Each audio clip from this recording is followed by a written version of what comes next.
রতনতনু ঘাটির চাঁদ চোর।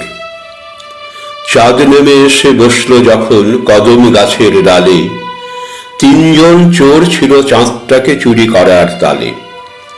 জ্যোৎস্না তখন ভাসিয়ে দিচ্ছে গাছপালা ঘর বাড়ি, তিনজন লোক ভিজছিল তারা স্বপ্নের কারবারি। একজন বলে এখন আমার গোটা চাঁদটাই পেলে ছেলের কপালে টিপ দিতে হবে, না দিলে কাঁদবে ছেলে। আর একজন বলল তখন খেলা রাখ চাঁদ নিয়ে, বিয়েতে মেয়েকে চাঁদ দিতে হবে, না দিলে হবে না বিয়ে।